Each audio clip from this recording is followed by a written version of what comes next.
नमस्कार, मी प्रदीप नणंदकर. आपण पाहत आहात इंद्रधनुष्य. आजचा व्हिडिओ अतिशय एका वेगळ्या विषयावरती आहे. आपल्या देशाचे रस्ते विकास मंत्री नितीन गडकरी यांच्या कामाचं कौतुक संपूर्ण जगभरात होते. त्यांनी या क्षेत्रात केलेलं काम तर अतुलनीय आहेच. त्याचबरोबर एकूण पेट्रोल डिझेलमध्ये जे इथेनॉल मिश्रित करण्याचं धोरण त्यांनी राबवलं, विशेषतः ऊर्जा धोरण, त्या धोरणाचं कौतुक करावं इतकं कमी आहे. त्यांच्या या निर्णयामुळे देशात अतिशय क्रांतिकारी बदल झाले. शेतकऱ्याच्या ऊसासाठी चांगला भाव मिळाला, साखर कारखाने जगले, अनेक गोष्टी चांगल्या घडल्या. गडकरी हे स्पष्ट वक्ते म्हणून प्रचलित आहेत. गेले काही वर्षात ते वेगवेगळ्या विषयांमध्ये बोलत असतात. खास करून खाद्यतेलाच्या बाबतीमध्ये स्वयंपूर्णता आली पाहिजे आणि त्यात धोरणं कशी बदलली पाहिजेत याही विषयावरती ते बोलत असतात. नुकताच त्यांचा सोपाच्या एका कार्यक्रमाला ऑनलाईन शुभेच्छा देणारा व्हिडिओ प्रसिद्ध झालाय. त्यातला काही भाग आपण बघा. नमस्कार. उपस्थित सभी भाई और बहनों, सभी रिस्पेक्टेबल डिग्निटरीज, पाशा जी और विशेष रूप से सॉल्वेंट इंडस्ट्री से जुड़े हुए सभी भाई और बहनों, सबसे पहले मैं आप सबको बहुत बहुत बधाई देता हूं कि बहुत कठिन समय में आपने इंडस्ट्री को सर्वाइव किया है. हमारे देश में इंडस्ट्री का यूटिलाइजेशन केवल 35% हो रहा है और स्वाभाविक रूप से हमारे देश में 1.5 लाख करोड़ का एडिबल ऑयल इंपोर्ट हो रहा है. हमारे देश में सबसे बड़ी समस्या ये है कि वर्ल्ड में एडिबल ऑयल जो अलग अलग प्रकार के पॉमोलिन ऑयल है, सोयाबीन ऑयल है, सनफ्लावर ऑयल है, ये दुनिया के प्राइस में हम लोग कॉम्पीट नहीं कर पा रहे. हमारी सबसे बड़ी समस्या है कि हमारी प्रोडक्टिविटी कम है. हमारे यहाँ ब्राजील में पर एकड़ 26 क्विंटल सोयाबीन होता है, अमेरिका में 30 क्विंटल होता है, अर्जेंटीना में 28 क्विंटल होता है और भारत में 5 से 6 क्विंटल होता है. हमारे सीड में, हमारी टेक्नोलॉजी में, हमारी प्रोडक्टिविटी में हमको काफ़ी उपयोग करने की आवश्यकता है. और जब तक ये प्रोडक्शन नहीं बढ़ेगा तब तक सॉल्वेंट प्लांट अच्छी तरीके से नहीं चलेंगे. और इसका कारण जो है भाव के साथ भी है. और भाव बढ़ाना नहीं बढ़ाना ये इंटरनेशनल मार्केट के हाथ में है. तो निश्चित रूप से मुझे खुशी है कि मैं अक्सर अनेक बार हमारे पाशा जी को और सॉल्वेंट प्लांट वालों को कहता हूं कि आपकी इंडस्ट्री को अगर सक्सेस करना है तो आप सोयाबीन का अच्छा सीड रिसर्च करके उसकी प्रोडक्टिविटी बढ़ाने का काम करिए. 1 एकड़ में अगर 20 क्विंटल सोयाबीन होगा और उसको प्रॉफिटेबिलिटी बढ़ेगी तो किसान सोयाबीन लगाएगा तो नेचुरली सॉल्वेंट प्लांट चलेंगे. आज हमारे यहाँ राइस ब्रांड का तेल बड़े प्रमाण पर तैयार हो रहा है. इसका कारण चावल का उत्पादन बढ़ रहा है और राइस हस उपलब्ध हो रहा है, जिसके कारण राइस ब्रांड तेल का प्रोडक्शन बढ़ रहा है. जैसे राइस का उत्पादन बढ़ेगा वैसे ही राइस ब्रांड ऑयल का भी उत्पादन बढ़ेगा. मुझे मालूम है गुजरात में मूंगफली का बहुत बड़े प्रमाण पर काम होता है. हमें मूंगफली का भी प्रोडक्शन पर एकड़ बढ़ाना होगा. जब तक पर एकड़ प्रॉफिटेबिलिटी किसानों की नहीं बढ़ेगी प्रोडक्शन के साथ, तब तक वो लोग ऑयल सीड लगाएंगे नहीं. और ऑयल सीड लगाएंगे नहीं तब तक आपको निश्चित रूप से आपको इंडस्ट्री प्रॉफिट में नहीं आएगी. और एक महत्वपूर्ण बात है कि जो इंडस्ट्री डेवलप हो रही है वो है पोल्ट्री इंडस्ट्री. हमारे यहाँ पशु खाद्य में और पोल्ट्री खाद्य में विशेष रूप से बहुत बड़ा पोटेंशियल है. आज न्यूट्रिशियस और प्रोटीन युक्त फूड ये हम अगर अपने गाय भैंसों को देते हैं तो दूध का उत्पादन बढ़ता है. तो स्वाभाविक रूप से एक तरफ ये प्रोटीन युक्त बढ़ाने के लिए जो खाद्य है, पशु खाद्य है, इसकी इंडस्ट्री भी आपको बड़ी उपयोग में आने वाली है. हमारी सोयाबीन की केक इंपोर्ट करने के बजाय हम हमारे देश में उसको वैल्यू एडिशन करके हमारे देश की पोल्ट्री इंडस्ट्री को और विशेष रूप से हमारी मिल्क इंडस्ट्री को उपयोग करें. विशेष रूप से जो फिशिंग इंडस्ट्री है उसको भी अलग प्रकार का पशु खाद्य लगता है. मुझे इस बात की बहुत खुशी है कि फिशिंग और पोल्ट्री और इसके साथ मिल्क, ये तीनों बहुत तेजी से बढ़ रहे हैं और हमारे रिसर्च के साथ इसको हम काम करेंगे तो इसके साथ भी बहुत बड़ा फायदा होगा। मैं और एक बात मानता हूँ कि हमारे यहाँ विशेष रूप से रिसर्च एंड डेवलपमेंट की तरफ सरकार में प्रयास किया जाता है, यूनिवर्सिटीज़ करती है, पर मैं आपके इंडस्ट्रीज़ के सभी भाइयों को और सोपा को अनुरोध करूंगा कि आप इस रिसर्च में वर्ल्ड के साथ वर्ल्ड स्टैंडर्ड का रिसर्च हमारे यहाँ हो, इसके लिए कुछ प्रयास करें। अभी ये रिसर्च जो है वो फायदे का होगा। जैसे उदाहरण के लिए सोयाबीन केक से और चने के पाउडर से वेज चिकन और वेज मटन यूरोपियन देशों में, अमेरिका में पॉपुलर है। हमारे यहाँ जो बकरी और हम लोग जो मटन लेते हैं, चिकन लेते हैं, उसका रेट बहुत ज़्यादा है और उसमें 25-30%, 50% ये डाल भी दिया तो पता भी नहीं चलता। क्यों नहीं हम वेज चिकन और वेज मटन की इंडस्ट्री को स्ट्रॉन्ग करें? उसमें रिसर्च करने की आवश्यकता है, नए फॉर्मुलेशन लाने की आवश्यकता है और इसका मार्केट अगर एक्स्टैब्लिश हो जाएगा तो सॉल्वेंट प्लांट फायदे में आएगा, किसानों को भाव अच्छा मिलेगा। तो नया जो रिसर्च है, नई जो डेवलपमेंट है, नया जो इनोवेशन है, नई जो फ्यूचरिस्टिक टेक्नोलॉजी है, नया फ्यूचरिस्टिक मार्केट है, उसमें प्रेजेंट सेटअप में हमको कैसे बदलाव करना ये भी सोचना होगा। पाहिलं काय आहे, गडकरी साहेबांनी जे सांगितलंय की आमच्या एकूण खाद्यतेलाच्या बाबतीमध्ये आम्ही स्वयंपूर्ण होण्यासाठी काय करायला पाहिजे, तर ब्राझीलची उत्पादकता, अमेरिकेची उत्पादकता आणि आपली उत्पादकता यात जमीन आसमानचा फरक आहे। आपल्याकडे कुठे एकरी 5-6 क्विंटल उत्पादन होतं, तर ब्राझील, अमेरिका, अर्जेंटिना यांचं आपल्या कितीतरी पट उत्पादन होतं। आता हे उत्पादन होण्याचं कारण बियाणं हा प्रमुख विषय आहे आणि म्हणून मग आपल्याकडच्या संशोधकांनी बियाणांचं संशोधन केलं पाहिजे, अधिक उत्पादन व्हायला पाहिजे असं गडकरी साहेबांचं म्हणणं आहे। आता हे म्हणणं कोणालाही सहजपणे पटेल, पण 1 वर्षभरापूर्वी गडकरी साहेबांनी नागपूरमध्ये एक विधान केलं होतं की आमच्या विद्यापीठांमधली मंडळी काहीही करत नाहीत, विदेशात इतक्या पटीत उत्पादन होतं, मग आमच्या विद्यापीठातले शास्त्रज्ञ काय करतायत? आणि जीएमच्या धोरणामध्ये जीएम बियाणं आपल्याकडे यायला पाहिजे, यासाठी आपण स्वतः प्रयत्न करणार आहोत। मग स्वदेशी जागरण मंच आणि अन्य कोणी असतील, या सगळ्या मंडळींना आपण कन्व्हिन्स करणार आहोत। आता साहेब 1 वर्ष होऊन गेलं ना, त्याचं काय झालं? आता या विषयामध्ये आपण का बोलत नाही आहेत? गेल्या वर्षभरामध्ये या विषयात काय प्रगती झाली?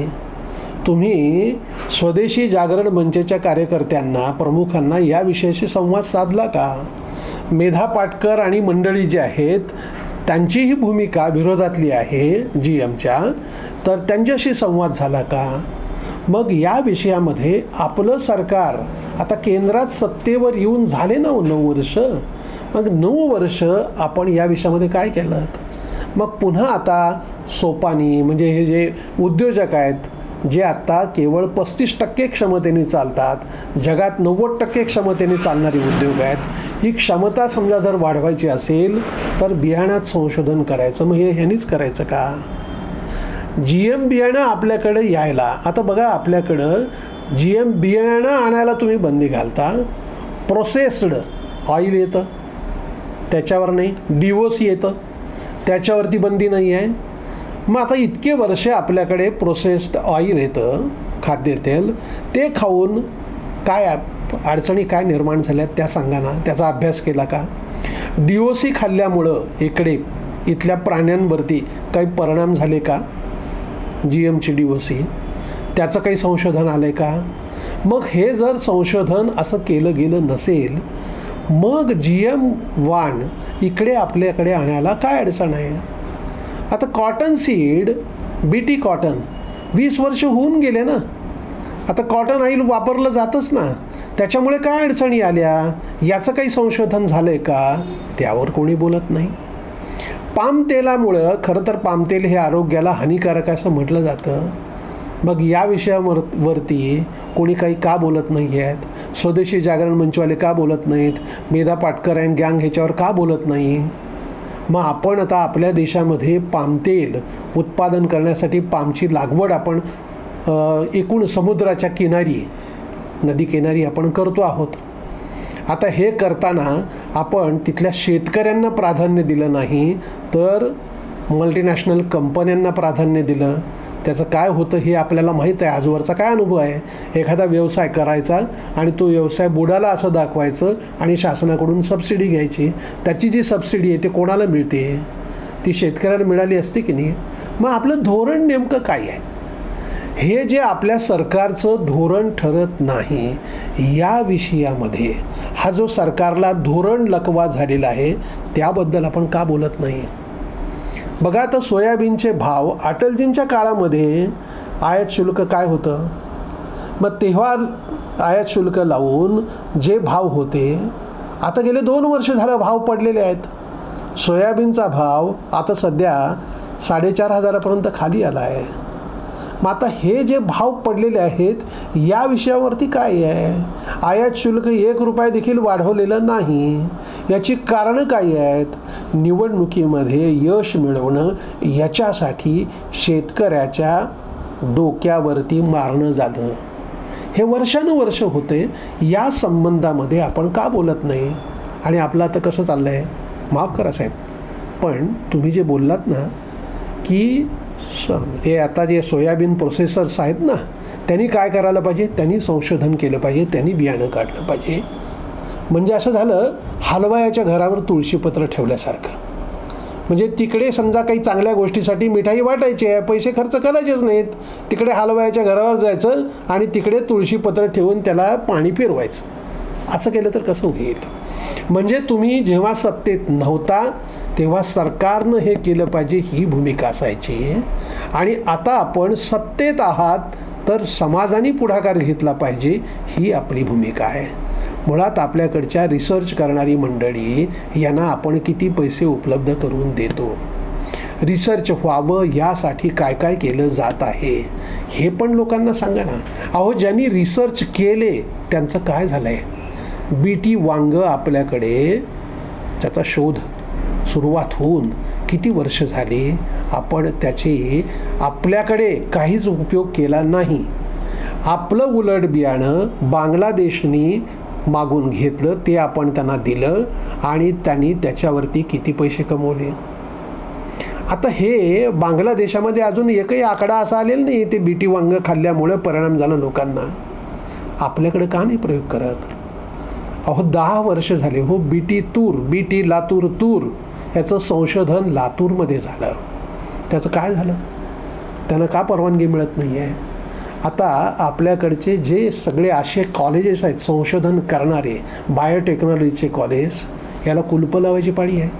त्या लोकांनी संशोधन करून काय आहे? त्याचा जर उपयोगच जर केला जात नसेल तर मग त्याला काय अर्थ आहे? आणि पुन्हा तुम्ही संशोधकांना, शास्त्रज्ञांना बोल लावणार. ठीक आहे, आमचं काय, आम्ही काय त्या शास्त्रज्ञांची बाजू घेतो तसं नाही आहे, पण त्यांनी जे काही केलं आहे आत्तापर्यंत त्याचं काय होतं आहे हे सांगा ना. मग अडचण ही केवळ शास्त्रज्ञांचीच आहे असं म्हणायचं का? सरकारचं धोरण ठरत नाही आणि त्यामुळे अडचण होते. आता बघा, तुरीचा भाव काय भाव होता हो? आपणच आवाहन केलं होतं आपल्या सरकारने, मोदीजींनी आवाहन केलं होतं की जेव्हा 250 रुपये तूर डाळ होती तेव्हा शेतकऱ्यांनी तुरीची लागवड करावी, त्यांना आम्ही हमीभाव देऊ. आणि जेव्हा अक्षरशः डाळीमध्ये आपली स्वयंपूर्णता आली दुसऱ्याच वर्षामध्ये, तेव्हा मात्र तुम्ही 4,000 रुपये भाव दिला. 11,000चा भाव 4,000ला खाली आला. शेतकऱ्याचं हे नुकसान, म्हणजे हमी भावापेक्षा 1,000 रुपये कमीने तेव्हा तूर विकली गेली होती. लाखो कोटी रुपयाचं शेतकऱ्यांचं नुकसान झालं, तेव्हा कोण बोललं हो? मग सारखी दूषणं ही इतरांनाच देऊन कसं चालायची? धोरण तर ठरलं पाहिजे ना. अजूनही धोरण ठरत नाही. आता आपल्याकडच्या इक्रिसॅट संस्थेने जे तुरीचं वाण काढलं, त्या वाणाचा उपयोग चीनमध्ये अतिशय मोठ्या प्रमाणावरती केला जातो आणि ते सांगतात की इक्रिसॅटमुळे आम्ही हे करू शकलो. तिकडे जिकडे कुठे मोकळी जागा दिसेल तिथे तुरीची लागवड होते. तुरीचा पालापाचोळा, काड याचा सगळा वापर तिथं चांगल्या पद्धतीनं केला जातो. हे विदेशात होतं, आपल्या इथं का होत नाही? आपल्याकडे ह्याला प्रोत्साहन का दिलं जात नाही? मग आपण हे सांगतात ना की व्हेज मटण सोयाबीनचं, हो की नाही, जे विदेश आहेत ते आपल्याकडे व्हायला पाहिजे. अडचण कुठं आहे मग? या सगळ्या विषयासाठीची जी यंत्रणा उभी करायला पाहिजे ते कोण करणार आहे?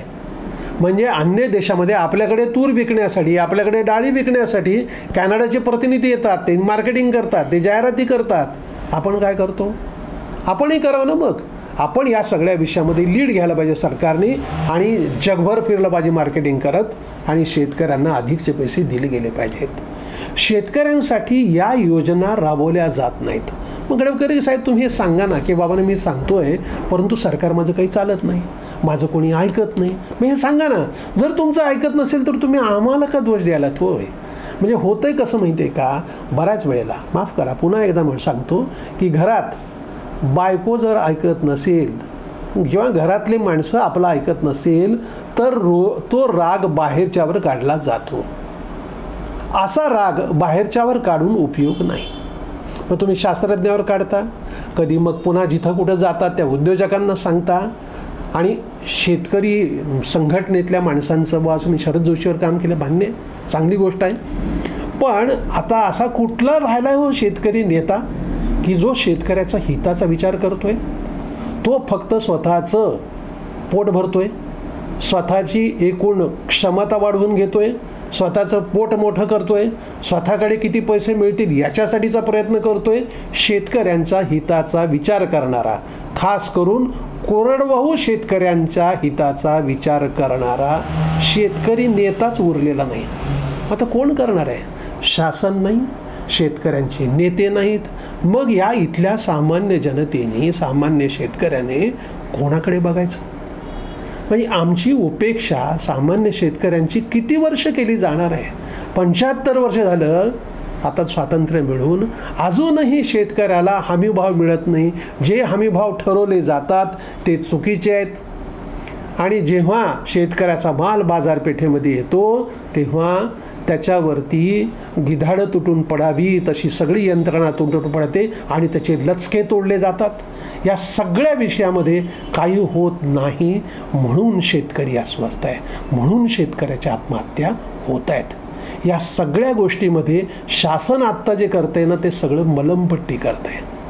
कायमचा उपाय, मूळ रोगाचं मूळ काय आहे त्याच्यावरती उपाय होत नाहीत. आणि म्हणून हे जे धोरण चालू आहे, हलवायाच्या घरावर तुळशीपत्र ठेवायचं, ते कधी बदलणार आहे असा सवाल आहे. धन्यवाद. आपल्या सर्वांना हा जर व्हिडिओ आवडला असेल तर तो लाईक करा, फॉरवर्ड करा व सबस्क्राईब करा.